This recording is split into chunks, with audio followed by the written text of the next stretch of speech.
প্রিয় বন্ধুরা, আজ আপনাদের সাথে দুটো গোপন বিষয় বা ট্রিক শেয়ার করব।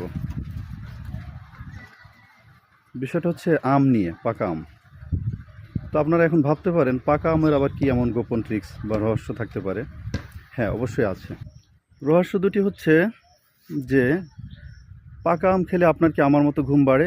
আমার কিন্তু অস্বাভাবিক মাত্রায় ঘুম বাড়ে এবং শরীর অনেকাংশে দুর্বল হয়ে যায়। তো এই বিষয়টা প্রথমেই বলবো, দেন বলবো পাকা আম খেলে রাতেও যদি আপনি পাকা আম খান তাহলে আপনার কি কি সমস্যা হতে পারে।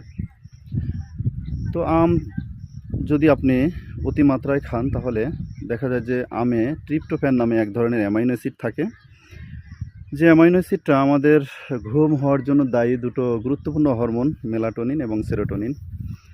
এই হরমোন দুটির রিলিজ অত্যাধিক মাত্রায় বাড়িয়ে দেয়। এবং আমে হচ্ছে আপনার ম্যাগনেসিয়াম থাকে।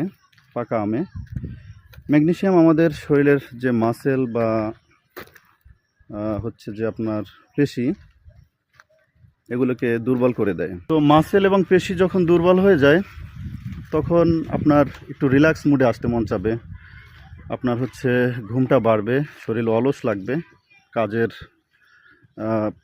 কর্মস্পৃহা কমে যাবে। এজন্য বলছি, আপনারা যারা ওয়ার্কিং পিপল আছেন, দিনের বেলা কাজ করেন ডেলং, তো তাদের জন্য এটা হার্মফুল হবে। কারণ আপনার কাজের মধ্যে যদি ঘুম আসে তাহলে স্বভাবতই আপনার স্বাভাবিক কাজটা ব্যাহত হবে। বন্ধুরা, এছাড়া অন্য যে ট্রিক্সটি শেয়ার করব সেটা হচ্ছে পাকা আম যদি আপনি রাতের বেলায় অতিমাত্রায় খেয়ে থাকেন তাহলে পাকা আমে থাকা ওই যে বললাম কি ম্যাগনেসিয়াম অতিমাত্রায় থাকে।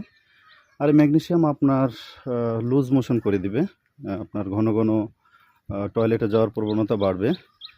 এতে করে দেখা যায় যে একটা বড় ঝামেলা। তাই পাকা আম খেলে সবসময়ের জন্য মাথায় রাখতে হবে, রাত্রিবেলায় যদি আমরা পাকা আম খাই তাহলে 2-1 টুকরার বেশি নয়।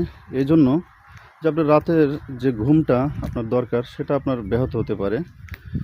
এছাড়াও পাকা আম খেলে আপনার পাকা আমে শর্করা বা ফ্রুক্টোজ যেটা থাকে, এই ফ্রুক্টোজ ভেঙে গ্লুকোজে পরিণত হয়।